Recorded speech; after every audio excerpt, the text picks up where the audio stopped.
galab baa rasuulku isagoo saxaabadii la fadhiya salaadii maqrib ka hor nin baa rasuulku wuxuu arkay raggii soo dhex maraya aad baahi uga muuqato iyo busaaradii ka muuqato ninkii rasuulku ku soo dhawaaday yaa rasuulallaahi gaajo adag baa i haysa meelna waa ka soo galay waa baahanahay gaajaa i haysa waad i aragtay xaalkayga imarti geli nebigu calayhi salaatu wasalaam nin saxaabada ka mida u yeer orodoo bal reerkaygaa tagoo rasuulka marti baa u timiye wax lagu martigeliya soo weydii waa soo noqday ninkii durtaba rasuulka ilaahay oo reerkii waxay igu yidhaahdeen waladii bacataka bilxaqi maa cindanaa ilaa maa ilaahaygii xaq ugu soo saaraannu ku dhaarannay biyo madow waxaan ahayn guriga ma yaallaan orodoo xaaskayga labaad u tag xaaska saddexaad u tag ka afaraad u tag ka shanaad u tag ninkaasi waa soo noqdaa rasuulku dhegta afka u saaraa jawaabtu waa isku mid biyo madow waxaan ahayn guriga waa tii bela laga qaadaa ma yaallaan rasuulku talaa ku caddaatay waxna ma hayo reerihiisii waa laysu soo maray intay tiro la ekaayeen caaisha waxay leedahay waxaa nagu dhici jirtay 2 bilood oo noo bisha oo noo dhammaada bishii saddexaadna noo bilato guriga iyaga dab lagama shidi jirin waxaannu calaalinno oo ilkaha ku calaalinno oo cunto ah ma aanan arki jirin dabba lagama shidi jirin guriga iyaga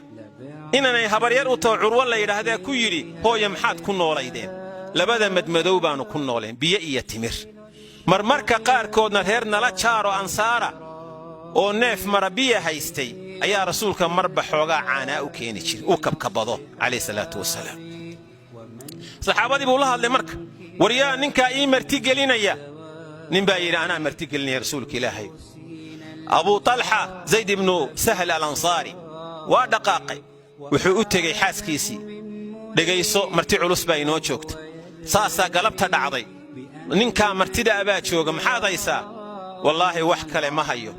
wax yar oo shuuro ah oo aan carruurta isleeyahay aduu walaaqdid oo aad kakabisiisid ayaan hayaa dhegayso carruurta dabka biyaha dheriga u saaroo sasab gaajada ku seexi ninkaa martida rasuulka ilaahay ah inta yaree carruurta loogu talagalay isagaynu ku cashaysiinaynaa cishaha kadib markaan guriga keeno soo dhig cuntada wax la cunayaan iska dhigayaa gacanta markuu geliyo aniguna aan sidaa gacanta ku idhaahdo kac oo faanuuska bakhtii markaad bakhtiiso waxaan u tusayaa inaan la cunayo sidaa yeel sidii bay yeeshay odhan may hadlinoo kamay buuqin maanta laga yaabo inay arrintaasi suuragalba noqon kari lahayn dabeetana sidii baa la yeelay reerkiisu u dhammaa carruur iyo hooye iyo aabbo qatooye iyo gaajo iyo baahi baa lagu seexday ninkiina waxaa la tusay habeenkii in cashadii lala cunay oo reerkii wada dhergey waagu markuu beriyey ayuu rasuulkii markii la tukaday majliskiisii yimi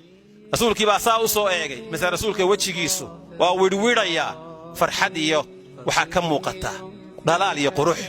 markaasuu yidhi xalay maxaad ilaahay xalay wixii aad samayseen qoyskiinnaasi ilaahay xalay waa la cajabe waa u bogay alle subxaanahu wa tacaala ama alle waa ku qoslay subxaanahu wa tacaala markaasaa waxaa soo degtay aayadda qur-aanka ah wayu'thiruuna calaa anfusihim walow kaana bihim khasaasa waman yuuqa shuxa nafsih fa ulaa'ika hum lmuflixuun naftooday ka doorbidayaan cidda baahanee walaalkooday siinayaan qofka muslimkaa iyagoo macaluuli hayso khasaasa waxaa la yidhahdaa gaajada daran waa soomaaliga waa macaluul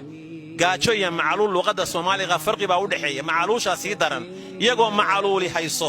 waxay cuni lahaayeen ku noolaan lahaayeen bay bixinayaan oo siinayaan